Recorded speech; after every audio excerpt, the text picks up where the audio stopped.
Morning students. हम तुम्हारे लिए आज लेके आए हैं कार्बन कंपाउंड चैप्टर।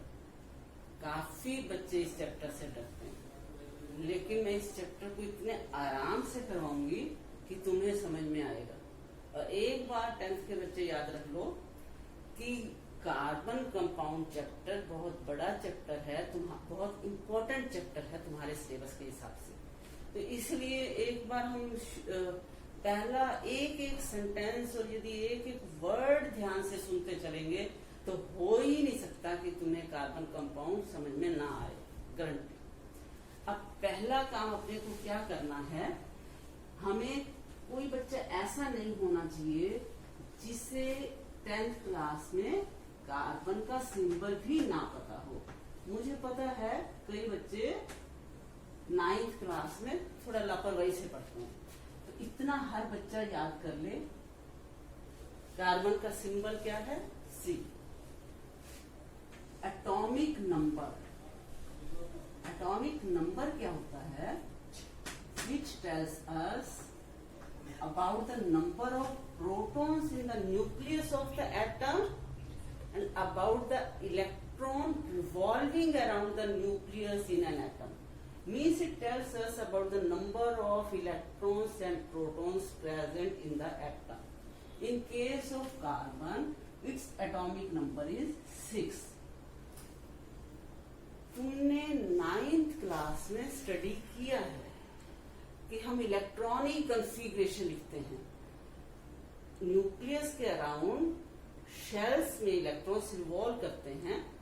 पहली शेल में कितने इलेक्ट्रॉन्स हैं, दूसरी शेल में कितने इलेक्ट्रॉन्स हैं, हम अपना बोहर फॉर्मूला लगा के पता करते हैं, बोहर मॉडल। तो ये कॉन्फ़िगरेशन भी तुम बच्चे इलेक्ट्रॉनिक कॉन्फ़िगरेशन कार्बन की लिख पाते होंगे। 2, 4। क्योंकि कार्बन कंपाउंड चैप्टर है तो इसलिए अपने को कार्बन से रिलेटेड हर चीज पता होना चाहिए। 2, 4 हम यदि लुईस सिंबल किसी भी एलिमेंट का लिखते हैं तो कैसे लिखते हैं? लुईस सिंबल कि जो आउटर मोस्ट शेल के इलेक्ट्रॉन्स होते हैं उन्हें हम डॉट से रिप्रेजेंट करते हैं। अब मैं यहाँ पे अभी और कोई ज्यादा एलिमेंट्स नहीं लेने वाली। एक लुईस सिंबल हम कार्बन का डिस्कस कर लेते हैं और दूसरा लुईस सिंबल हम यहाँ पे तुम लिख सकते हो, लुईस सिंबल दूसरा हम हाइड्रोजन का डिस्कस कर लेते हैं। तो हाइड्रोजन में क्योंकि एक ही इलेक्ट्रॉन है, एटॉमिक नंबर 1 है और वो फर्स्ट शेल में प्रेजेंट है, तो हमने हाइड्रोजन का लुईस सिंबल लिख दिया। अब you have studied in class 9th octet rule. तुमने 9th क्लास में ऑक्टेट रूल पढ़ा है। ऑक्टेट रूल क्या कहता है, मैं इंग्लिश और हिंदी से मैं दोनों में बताऊंगी, जिस भी लैंग्वेज में तुम्हारा होल्ड है तुम समझ पाओगे। डेफिनेशन में इंग्लिश में लिख रही हूं एक बार को। ऑक्टेट रूल क्या होता है? एनी एटम, तो साथ के साथ लिख भी सकते हो, any atom of any element, मतलब कि all atoms, you can say all atoms, all atoms of any element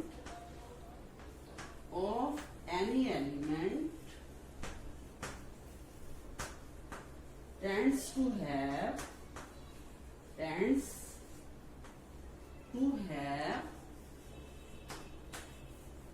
8 electrons,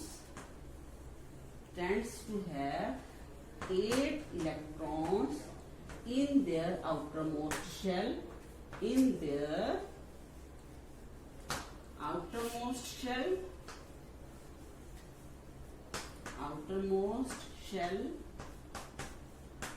to acquire stability.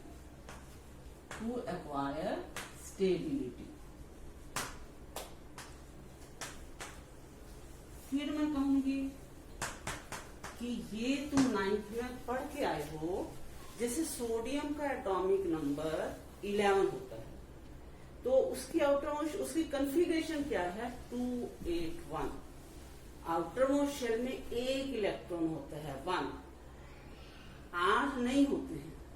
तो sodium metal is very reactive because it tends to lose one electron, क्योंकि ये एक electron lose करके it will have two shells, इसमें 2 shells होंगी, और अब जो सेकेंड शेल होगी उसमें 8 इलेक्ट्रॉन्स होंगे and sodium will be stable.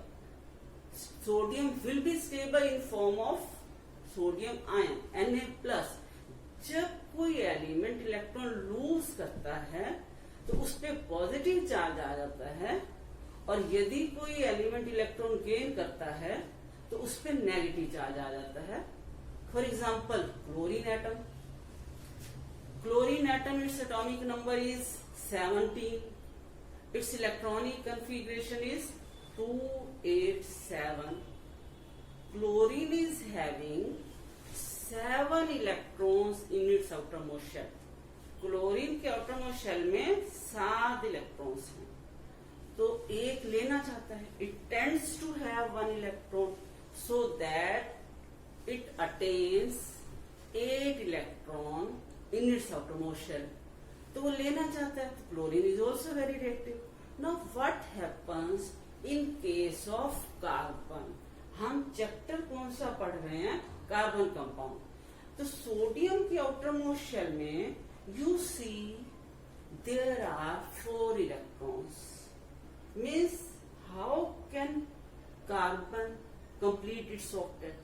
अब 4 इलेक्ट्रॉन्स हैं, क्या ये 4 इलेक्ट्रॉन कहीं से गेन कर ले, या ये 4 इलेक्ट्रॉन छोड़ दे और जिन एलिमेंट्स में एक ही शेल होती है, for example hydrogen, helium, they follow duplet rule not octet rule.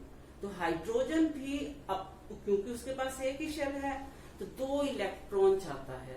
तो उसी तरीके से क्या हम सोचें कि क्या कार्बन 4 इलेक्ट्रॉन दे देगा ताकि इसके पास डुप्लेट रूल ये फॉलो कर ले और एक ही शेल में 2 इलेक्ट्रॉन्स हो, या ये 4 इलेक्ट्रॉन्स ले ले ताकि इसकी आउटरमोस्ट शेल में 8 इलेक्ट्रॉन्स हो जाए। ये चीज याद रखो सभी।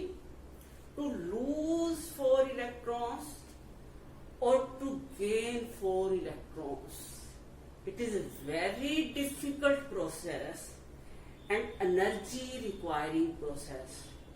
दोनों में ही बहुत ज्यादा एनर्जी रिक्वायर्ड है। So carbon will neither lose 4 electrons, will nor gain 4 electrons. Carbon कभी भी ऐसा नहीं करेगा कि 4 इलेक्ट्रॉन्स लूज कर दे या 4 इलेक्ट्रॉन्स गेन कर ले। और तुम थोड़ा सा तो क्लास 10th में पढ़ के आए होगे कि कार्बन का हम एक एग्जांपल ले लेते हैं कि how carbon completes its octet. Carbon it is having 4 electrons in its outermost shell. What happens with 4 hydrogen atom, it shares its 4 electrons. 4 electron ये कैसे शेयर करेगा? एक हाइड्रोजन के साथ 1 इलेक्ट्रॉन शेयर कर लिया, दूसरे हाइड्रोजन के साथ ये दूसरा इलेक्ट्रॉन शेयर कर लेगा, तीसरे हाइड्रोजन के साथ ये तीसरा इलेक्ट्रॉन शेयर कर लेगा, और इस तरीके से ये चौथा इलेक्ट्रॉन भी शेयर कर देगा। तो 4 जब भी कभी इलेक्ट्रॉन शेयरिंग के कारण बॉन्ड बनता है, this bond is called covalent bond. तो carbon in case of methane is having 4 covalent bonds. अब अपने को कार्बन के बारे में एक बात और समझ में आ गई। अब तक सब बच्चे को याद हो गया हो जाना चाहिए कि कार्बन का सिंबल क्या है? C, its atomic number is 6, it's electronic configuration is 2, 4। और एक बात और जो तुम्हें समझ में आई है, not only in case of methane, सिर्फ मीथेन में ही नहीं, in all of its compounds carbon shares 4 electron pairs. We will take an other example also. Carbon के जितने भी कंपाउंड्स हैं ये हर एक में 4 इलेक्ट्रॉन शेयर करता है, और जितने भी इलेक्ट्रॉन पेयर कोई एलिमेंट शेयर करता है that is called its valency. तो एक चीज तुम्हें और समझ में आ जानी चाहिए, what is covalency of carbon. Covalency of carbon is 4। Okay, ये सारी हमने कार्बन की बातें लिख रहे हैं। और कार्बन में एक और बहुत यूनिक प्रॉपर्टी है, जिस कारण से कार्बन के नेचर में 2 कंपाउंड्स नहीं है। कार्बन के नेचर में 10 कंपाउंड्स नहीं है। Carbon is not having only 100 compounds. Carbon is not having only 1000 compounds. Carbon is having more than lakhs of compounds. तो कार्बन के इतने कंपाउंड्स हैं, without carbon life is not possible. देखो, जब भी तुम कुछ पढ़ रहे हो, तुम्हें उसकी यूटिलिटी तो पता ही होनी चाहिए कि हम ये कार्बन कंपाउंड चैप्टर 10th में इतना जो इम्पोर्टेंट चैप्टर है उससे पढ़ क्यों रही हो। तुम अपने आसपास देखो, मैं तुम्हें कह रही हूं कि without carbon life is not possible. मैं कितना सच कह रही हूं, ये तुमने खुद ही सोचना है, तभी तुम मुझे सही मानोगे। तुम सोचो, तुमने जो कपड़े डाल रखे हैं किसके बने हुए हैं, सोचो जरा सा। तुम यदि डिटेल में भी स्टडी करोगे तो सेलुलोज, जैसे कॉटन का कपड़ा है वो सेलुलोज से बना हुआ है, और सेलुलोज जैसे कॉटन में सेलुलोज होती है और ये नेचुरल सब्सटेंस है। तो इसमें मतलब कि क्या तुम बिना कपड़ों के गुजारा कर सकते हो? तुम कहो कि ये तो नेचुरल चलो फाइबर है, हमें नेचुरल फाइबर नहीं भी मिलता तो हम फैक्ट्रीज में बना लेते हैं। तो फैक्ट्री में भी तुम क्या बनाओगे? नाइलॉन 6 बनाओगे, तुम पॉलिस्टर बनाओगे। These are also made up of carbon. Okay, now take the next example. तुम सुबह नाश्ता करके आए हो, नाश्ते में तुमने क्या लिया? स्टार्च लिया, रोटी खा के आए होगे, या तुमने फ्रूट वगैरह लिया होगा। तो जो स्टार्च है, जो ग्लूकोज है, और ग्लूकोज का तो फॉर्मूला भी काफी बच्चों को याद होगा, it is C6H12O6। You can see that glucose is made up of carbon। अब हमने खाने पीने के एग्जाम्पल्स भी ले लिए, और तुम क्या देखोगे, तुम चेयर पे बैठे हो, wooden chair, this is also made up of carbon. मतलब कहने की बात नहीं है, हम अपनी बॉडी पे ही आ जाते हैं। Your skin, your hairs, your nails, all these मतलब कि सब्सटेंसेस कहें क्या कहें, तो all these living tissues, all these substances are made up of carbon. तो कार्बन के बिना तो हमारी बॉडी ही पॉसिबल नहीं है। प्रोटीन से बनी हुई है हमारी स्किन, तो हमारी मतलब कि हम जो पेपर पे लिख रहे हैं, this is also made up of carbon. तो यदि कार्बन हमारी लाइफ में इतना रोल प्ले कर रहा है, तो क्या उसे पढ़ना हमारी जरूरत नहीं है? और यदि उसे पढ़ना है तो फिर इंटरेस्ट से पढ़ना है। तो अब हम एक प्रॉपर्टी कार्बन की और डिस्कस करने वाले हैं। सोचने वाला क्वेश्चन है कि कार्बन इतने कंपाउंड्स क्यों बनाता है, इतने कार्बन कंपाउंड्स पॉसिबल कैसे हैं? सभी बच्चे देखो, शॉर्ट में यदि क्वेश्चन आता है तो तुम सिर्फ 2 ही मेन रीजंस दे दो। पहले तो पहला पॉइंट तो यही दे दो, because of tetravalent nature of carbon. Carbon 4 bonds अपने अराउंड बना सकता है, इसलिए large number of carbon compounds are possible. बहुत सारे कार्बन कंपाउंड्स पॉसिबल होते हैं। और दूसरी जो प्रॉपर्टी होती है वो होती है कैटिनेशन प्रॉपर्टी। अब कैटिनेशन प्रॉपर्टी क्या है, इसे ध्यान से सुनो, ठीक है? तो अब मैं इतना साफ कर देती हूँ और तुम साथ के साथ ही नोटबुक्स में उतारते जाओ। तो अब कैटिनेशन प्रॉपर्टी किस तरीके से इतने कार्बन कंपाउंड बनाने में हमारी हेल्प करती है। तो शॉर्ट में याद देखो, कैटिनेशन बहुत इंपॉर्टेंट प्रॉपर्टी है कार्बन की। Catenation is self linking property, self linking property, self linking property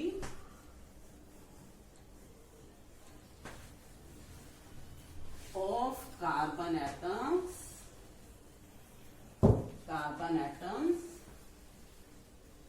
to form long chains.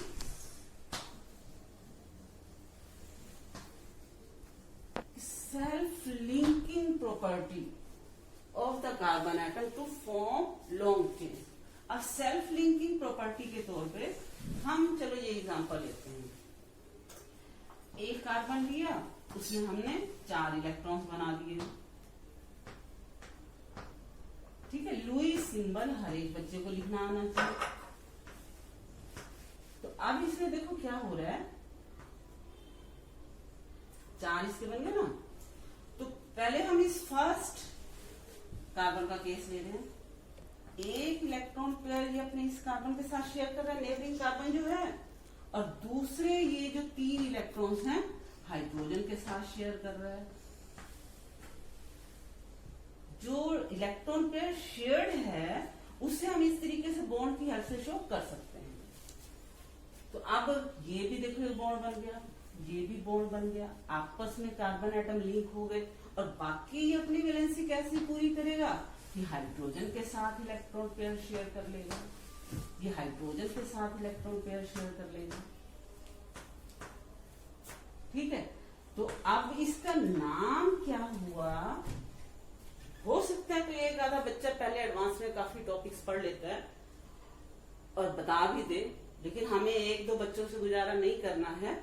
तो सब बच्चों, अब इसका नाम क्या हुआ, या मैं और कोई कार्बन कंपाउंड बना दूं उसका नाम क्या हुआ, या ये हजारों कंपाउंड्स हैं उनके नाम क्या हैं, तो ये तो अपने को आना चाहिए ना नाम।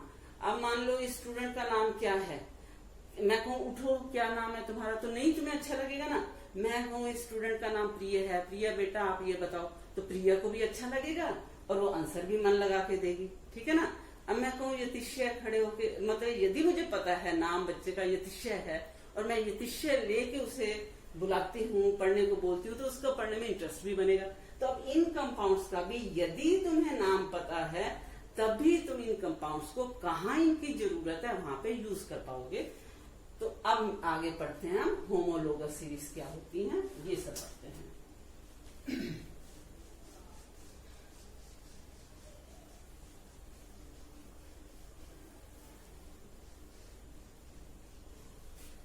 अब ऐसा है, कार्बन कंपाउंड्स इतने ज्यादा हैं कि एक एक कार्बन कंपाउंड की प्रॉपर्टी स्टडी करना चाहें तो इट इज नॉट पॉसिबल। एक एक कार्बन कंपाउंड की, अब तुम्हारे स्कूल में 2000 स्टूडेंट्स हैं और 2000 स्टूडेंट के बारे में हमसे कुछ पूछा जाए एक एक बच्चा करके, तो हम उसका हाइट, उसके मेंटल लेवल ये सब नहीं बता सकते। तो अपनी कन्वीनियंस के लिए हमने क्या किया है कि सारे स्टूडेंट्स को हमने 12 कैटेगरीज में डिवाइड कर दिया है कि जो बच्चा थोड़ा भी कम जानता है, ABC समझ सकता है, हमने उसे क्लास 1 में रख दिया है। जो बच्चा कार्बन कंपाउंड ये सब पढ़ सकता है, उसे एटॉमिक नंबर्स भी एलिमेंट्स के पता हैं, हमने उन्हें क्लास 10 में रख दिया है। इसलिए जो इससे भी ज्यादा जानते हैं हमने उन्हें क्लास 11-12 में रख दिया हुआ है। मतलब कि हमने उन्हें डिवाइड कर दिया हुआ है इन डिफरेंट कैटेगरीज, ताकि हम उन्हें इजीली समझ सके। हम छोटे बच्चे की क्लास में जाएंगे, हमें ज्यादा सोचना नहीं पड़ेगा कि इस बच्चे को तो ये पढ़ाना है, तो मतलब हर बच्चे के केस में डिसाइड करें कि उसकी क्या जरूरत है, तो ये मुश्किल है। उसी तरीके से जो कार्बन कंपाउंड्स हैं इनको भी हमने कुछ ग्रुप्स में डिवाइड कर दिया है depending upon the property of compounds. जो एक ही प्रॉपर्टी वाले कंपाउंड्स हैं हमने उन्हें एक ग्रुप में रखा है, और जो अलग प्रॉपर्टी वाले कार्बन कंपाउंड्स हैं उन्हें हमने अलग ग्रुप में रखा है। और इन सब ग्रुप्स को हम क्या बोलते हैं? Homologous series. Homologous series. अब किसी भी बच्चे को ये नहीं कि ये समझ ही ना आए हो कि होमोलोगस सीरीज क्या होती है। तो होमोलोगस सीरीज में एक ही प्रॉपर्टी वाले, सिमिलर प्रॉपर्टी वाले कंपाउंड्स हमने रखे हैं। जो 10th के सिलेबस में होमोलोगस सीरीज हैं, जिन्हें तुमने डिटेल में पढ़ना है, तुम लिख सकते हो अपनी नोटबुक्स पे अल्केन्स। मैं एक बार नाम दे देती हूँ होमोलोगस सीरीज के, इनके कंपाउंड्स हम बाद में स्टडी कर रहे हैं। अल्केन्स, अल्कीन्स, अल्काइंस, एल्कोहोल्स, सभी आराम से लिखो, कोई अपने को जल्दी नहीं है। Alcohols, ketones, aldehydes, aldehyde, carboxylic acids, carboxylic acids, और उसके बाद कर लो एस्टर्स। अब कितनी हो गई? 1 2 3 4 5 6 7 8। और यदि तुम्हें इतनी होमोलोगस सीरीज के जो कंपाउंड्स हैं उनके नाम लिखने आते हैं और थोड़ी थोड़ी प्रॉपर्टीज भी पता है, बस इतना तुम्हारे 10th के सिलेबस में है।